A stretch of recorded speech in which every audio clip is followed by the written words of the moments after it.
This is my favourite time of the year. I absolutely love autumn and winter, and I love Halloween.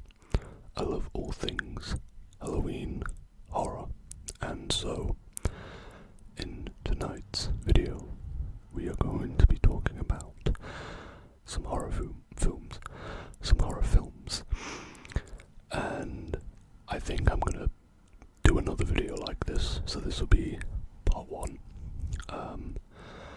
In this video I've selected just a handful, which are predominantly Blu-rays, and maybe in my next video I'll do some of my horror DVDs, because I personally think a Blu-ray case and a DVD case, I think they do have slightly different sounds, so that's what I'm going to be doing. Because like I said, I love horror, I love all things horror, and it's October. It's if you have never watched a horror film, it's the perfect time to get into them. So, without further ado, I am going to introduce the first films, because this is a collection of films. It is the Nightmare on Elm Street collection.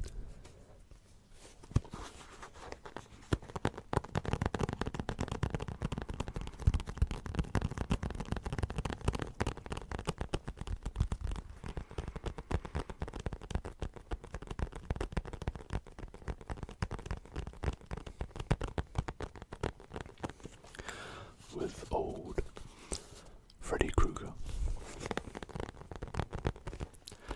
played by the one and only Robert Englund.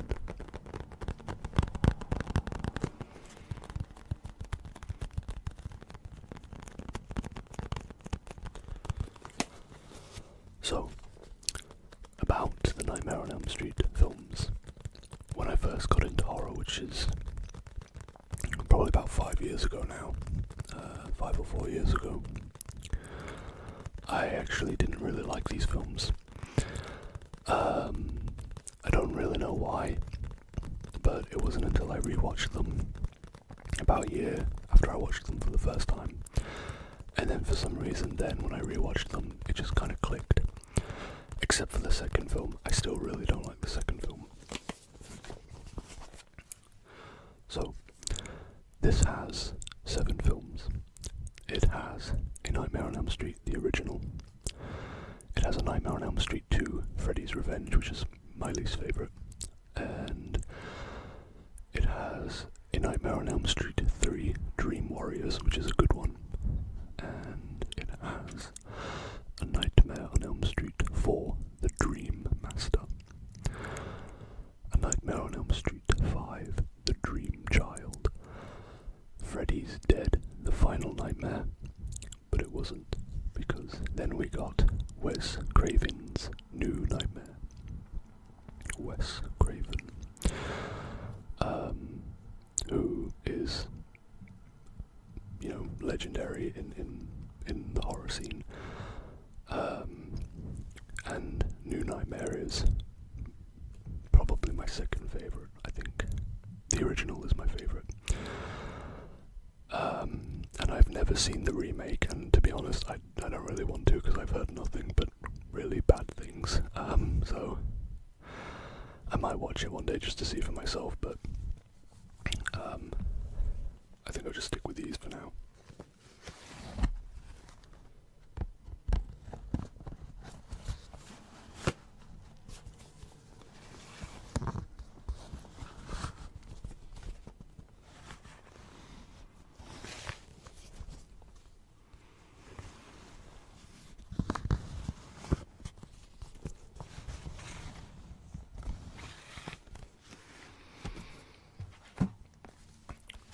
These are the cases. They're not really any different from the cardboard box that it's stored in, so not really a whole lot to look at.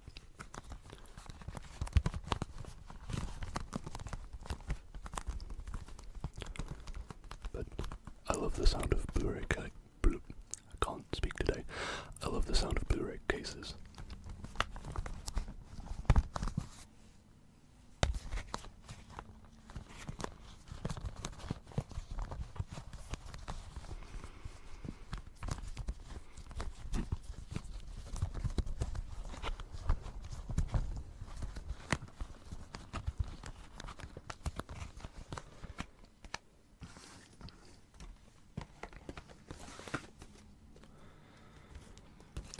So that is A Nightmare on Elm Street, a fantastic collection of films that, if you're just getting into horror, I think is pretty good to start with. You know, I don't think they're super scary. They probably were when they first came out, but I think now, I think they just, like I've said in a previous video, which I talked about horror films in that as well, that I think a lot of these older horror films, they're not super scary anymore. They just kind of have a lot of charm, and they're just super fun to watch. So that's one of the reasons why I like horror films from like the 70s, 80s, and I like quite a lot from the 90s as well.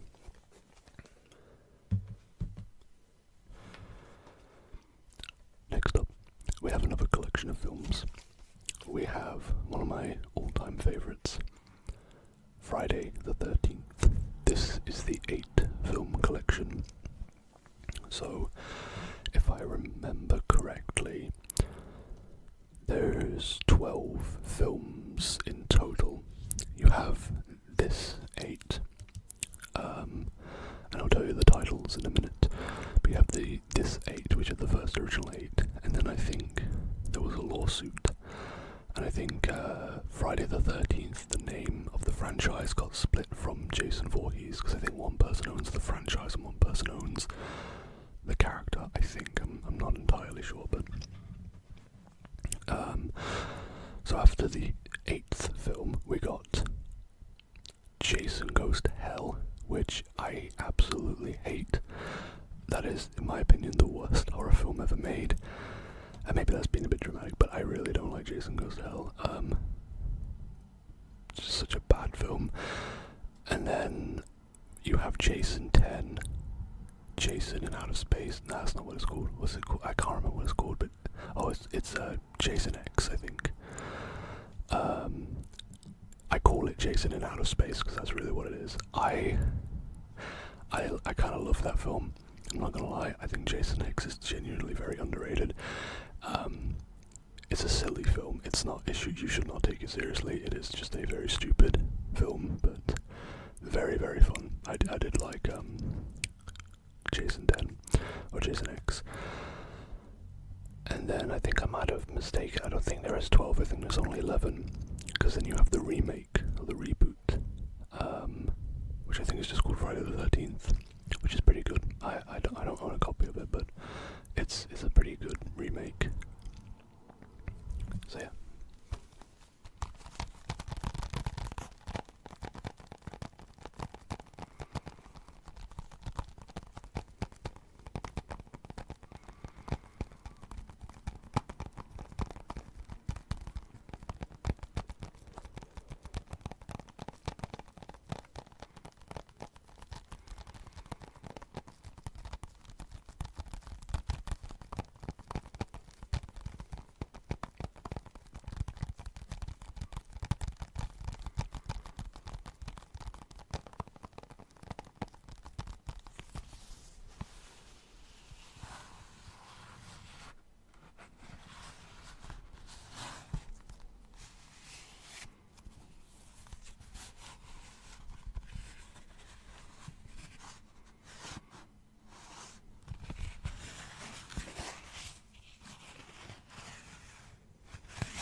So, I will now read you the titles of the 8 films.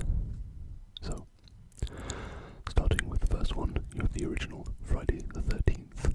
Now, I do like that one, but it's not my favourite. I think it definitely is very fun and very enjoyable because all of the, kills are in first person. So you're looking in the eyes of the killer, which I think is pretty interesting.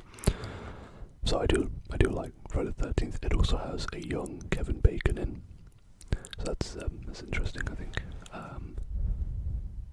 I don't want to talk about it too much. Don't want to spoil it in case nobody's ever seen it.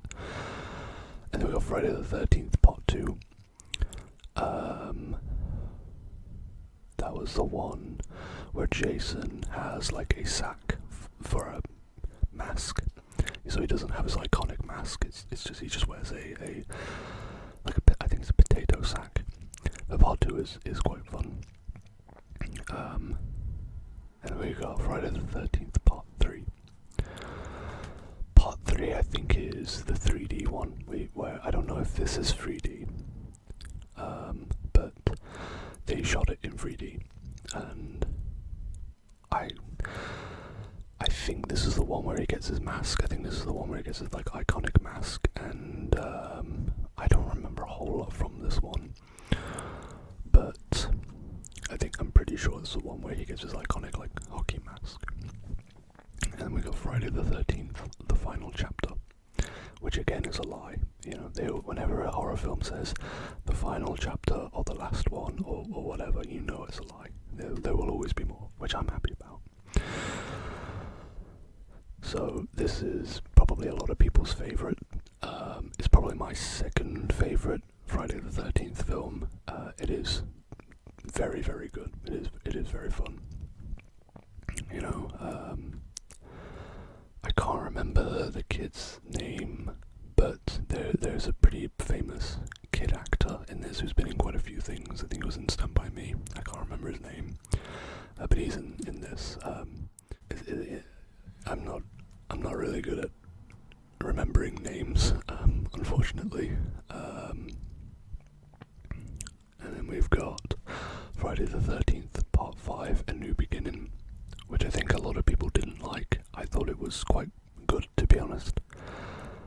Fun twist at the end, and it introduced... Oh no, it doesn't introduce Tommy Jarvis. Tommy Jarvis is introduced in the final chapter, and he's a little kid in that. And then A New Beginning, he's like a young man, a teenager. And then we've got Friday the 13th, Part 6, Jason Lives, which is my favourite Friday the 13th film. Jason rises from the grave to wreak havoc.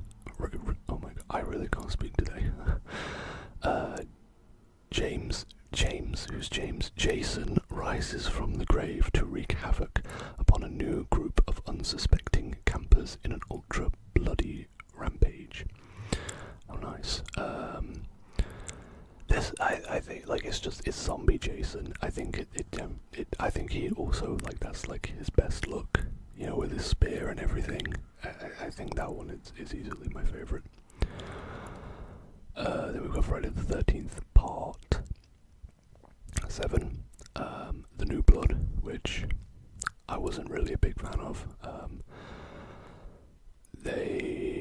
It's a bit more like there's a person who has telekinetic powers and they can like control things with their minds and stuff, which I don't want to say like oh it gets too far-fetched, because you've literally got like a zombie, 7-foot zombie psychopath that keeps coming back to life. So I just personally wasn't super into The New Blood. And then we've got Part 8, Jason Takes Manhattan, which I didn't like at first, but upon rewatching, I actually did quite enjoy it. It's pretty fun. So yeah, that is Friday the 13th.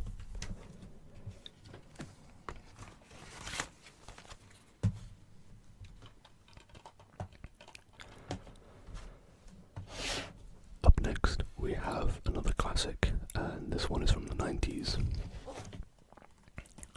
Scream. So, Scream used to be my favourite franchise, and whilst I still love a lot of the films, I think I've just come to appreciate more, you know, Friday the 13th a bit more over Texas Chainsaw. I think the Texas Chainsaw Massacre is a very underrated franchise, but Scream is a fantastic franchise now. I've heard they are going to be making a 7th one. I'm most likely not going to watch it due to the fact that I'm not a fan of the company that is producing it, that's making it, largely due to their like treatment of Melissa Barrera. So out of my own like personal reasons, I'm not going to watch the film. But Scream 1 through 6 are very good. They're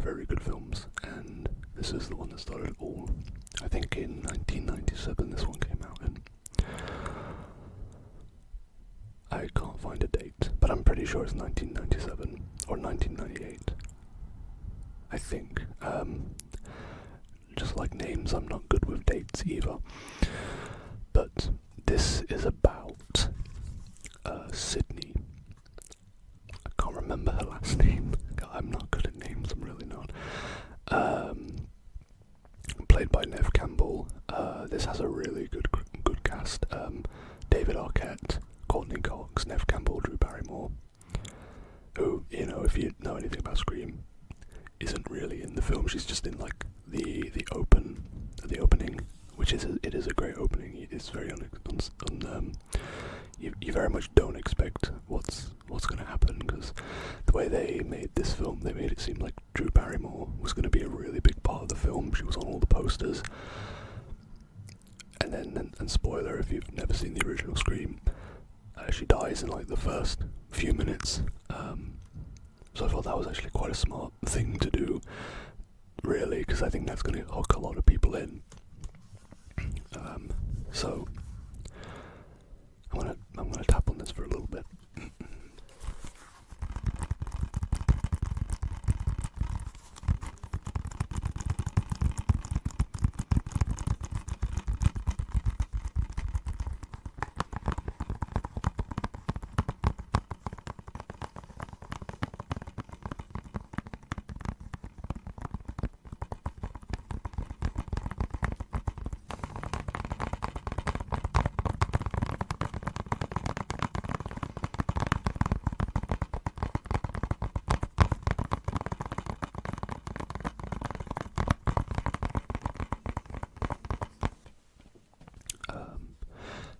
Try and get him. It might be. Oh no, he does appear on camera quite well. Ghostface. So Ghostface is a very iconic killer. Every Scream film, it's a different Ghostface, and I think that's one of the fun things about Scream. If you've never watched it before, trying to figure out who the killer is in every film is one of the most fun things about this film, or these films. I think I've only ever guessed it right once, and that was Scream 3. I'm not going to say, because spoilers, but Scream 3, I think I guessed who it was. I'm pretty sure I did. But yeah, Scream, it's a classic. It's by Wes Craven. Super fun. I highly recommend. Controversial opinion, I think the fourth film is my favourite. I love Scream 4. Don't know if that's controversial. I think a lot of people's favourite is the first one, but I love Scream 4. It's probably my favourite in the franchise. And last but not least, because like I said, I will be doing another video of this in the future, Halloween, the original from 1978.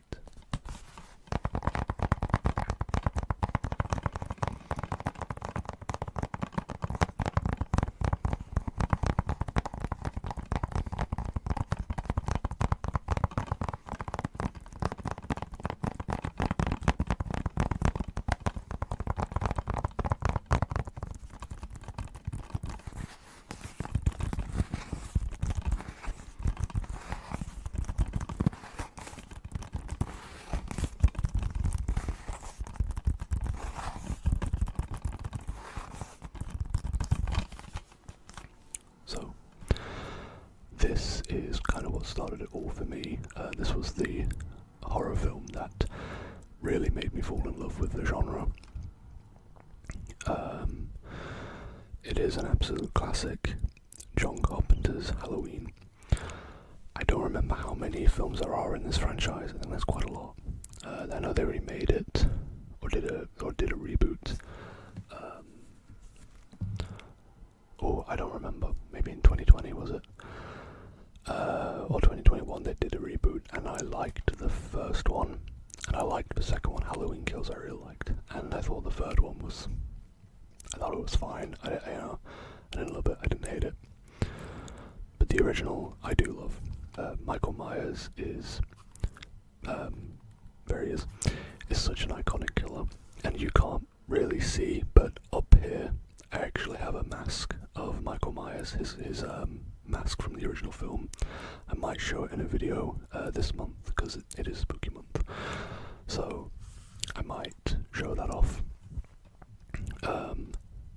because I love Michael Myers.